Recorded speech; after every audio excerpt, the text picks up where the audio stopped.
मिलने तक, न्याय का हक मिलने तक। अरे भाई, मुख में राम बगल में छुरी, ये मत करो जनता के साथ। हम पहुंचेंगे हर घर तक। जितनी उन्होंने मेहनत किया था जी तोड़, उसका लाभ उनको नहीं मिला।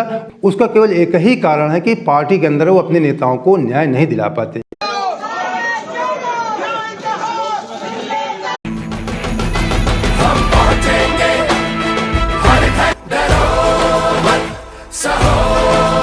न्याय का हक ना मिलने तक तोड़ो तोड़ो कांग्रेस तोड़ो। दोस्तों नमस्कार, हमारा नाम योगेश शुक्ला है और आप इस समय निष्पक्ष संदेश देख रहे हैं। दोस्तों आपको बता दें, आज 14 जनवरी से राहुल गांधी की भारत जोड़ो यात्रा 2 शुरू हो चुकी है, जिसका इस बार नाम दिया गया है भारत जोड़ो न्याय यात्रा। पिछले बार इस यात्रा का नाम था केवल भारत जोड़ो यात्रा, जो 7 सितंबर को शुरू हुई थी कन्याकुमारी से लेकर कश्मीर तक, यानी दक्षिण से लेकर उत्तर तक। इस बार पूरब से लेकर के पश्चिम तक यात्रा होगी, दक्षिण भी जाएगी, यानी मणिपुर से लेकर के बिहार और उत्तर प्रदेश सब होते हुए, राजस्थान मध्य प्रदेश होते हुए ये यात्रा महाराष्ट्र तक जाएगी।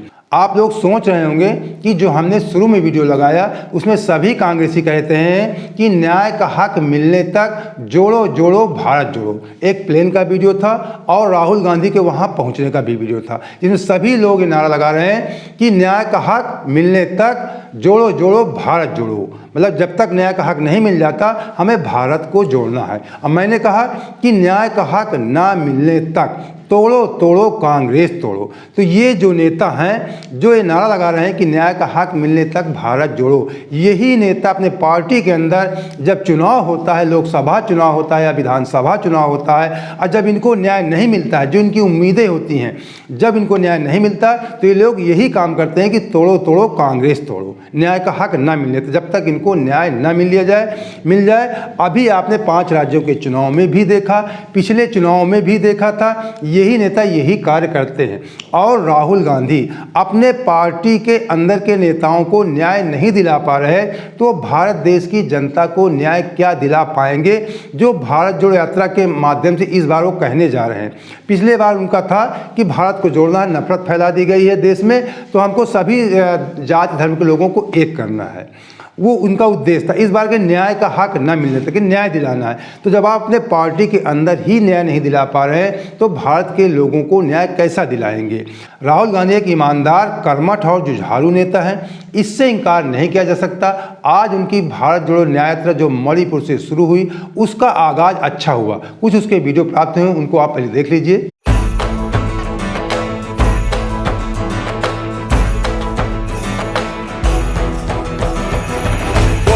लब चाहे आजाद नहीं, मांगा है हक कोई फरियाद नहीं। रोज पसीना बहाए अपमान सहे, गरीब का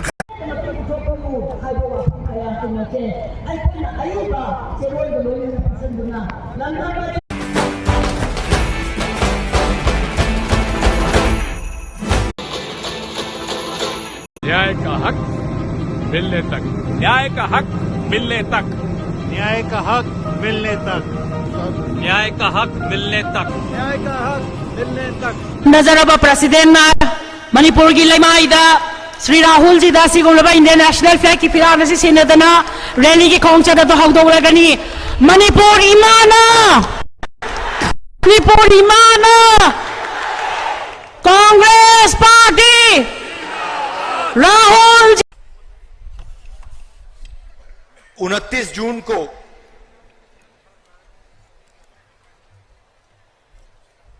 मैं मणिपुर आया था और उस विजिट में जो मैंने देखा, जो मैंने सुना, मैंने कभी पहले नहीं देखा था, नहीं सुना था। 2004 से मैं राजनीति में हूं। पहली बार मैं हिंदुस्तान के एक प्रदेश में गया जहां गवर्नेंस का पूरा इंफ्रास्ट्रक्चर कोलैप्स कर गया था, जिसको हम मणिपुर कहते थे, वो मणिपुर रहा ही नहीं, बट गया। कोने कोने में नफरत फैली, लाखों लोगों को नुकसान हुआ, भाई बहन, माता पिता आंखों के सामने मरे, और आज तक हिंदुस्तान के प्रधानमंत्री मणिपुर में आपके आंसू पोंछने, आपसे गले लगने, आपका हाथ पकड़ने नहीं आए। शर्म की बात। शायद नरेंद्र मोदी जी के लिए, बीजेपी और आरएसएस के लिए मणिपुर हिंदुस्तान का भाग ही नहीं है। आपका जो दुख है, आपका दर्द है, वो उनका दुख, उनका दर्द नहीं है। अब तो लेके रहेंगे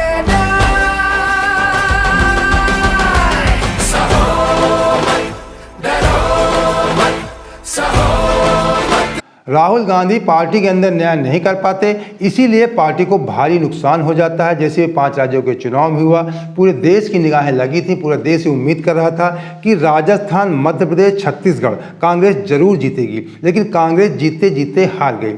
आपको बता दें, जब 2018 में इन्हीं 5 राज्यों के चुनाव हुए थे, राजस्थान, मध्य प्रदेश, छत्तीसगढ़, तेलंगाना आदि के, उसके पहले जब राजस्थान में सचिन पायलट को वहां का प्रदेश अध्यक्ष बनाया गया था, 18 विधानसभा चुनाव के पहले, तो पूरे देश को लग रहा था कि इस बार 18 के विधानसभा चुनाव के बाद सचिन पायलट जी वहां के मुख्यमंत्री बनेंगे, और कांग्रेस को वहां बहुमत भी मिला। सचिन पायलट जी तोड़ मेहनत किया, कांग्रेस की विजय हुई, लेकिन मुख्यमंत्री अशोक गहलोत जी बन गए।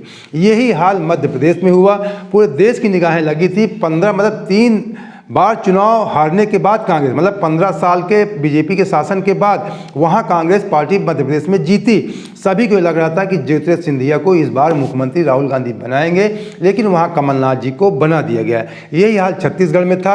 वहां पे सीट को मुख्यमंत्री पद को लेकर विवाद था। टी.एस. सिंहदेव जो वहाँ के राजा हैं, और भूपेश बघेल जी में, जो वर्तमान वहाँ के मुख्यमंत्री थे अभी तक, ये समझौता हुआ था कि 2.5 साल बघेल जी रहेंगे और 2.5 साल टी.एस. सिंहदेव जी रहेंगे। लेकिन वहाँ पे भी समझौता टूटा।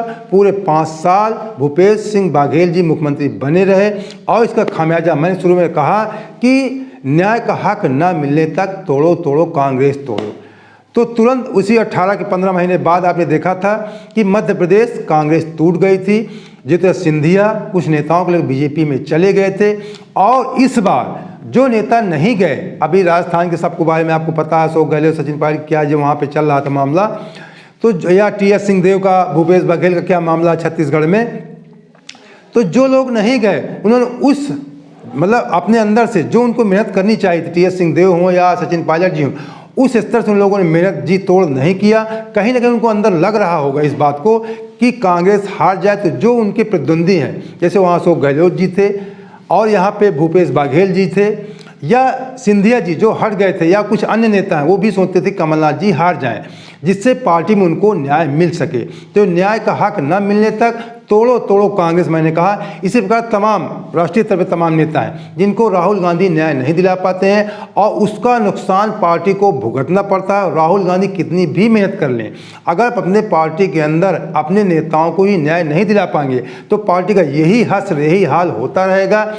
देश को एक लचर नेता नहीं, देश को एक सशक्त और मजबूत नेता की जरूरत होती, जो इस समय नरेंद्र मोदी जी कर रहे हैं, जो पहले इंदिरा गांधी जी करती थी। मैं नहीं कह सकता कि इंदिरा जी भी मोदी जी के जैसे थी, क्योंकि मोदी जी थोड़ी बहुत धर्म की भी राजनीति कर लेती हैं। इंदिरा जी धर्म की राजनीति भले नहीं करती थी, लेकिन एक सशक्त लेडी थी, उनकी पार्टी के अंदर चलती थी, एक मजबूती थी, दृढ़ निश्चय निर्णय लेती, अपने सिद्धांतों पे अडिग रहती थी। ये राहुल गांधी में कमी है।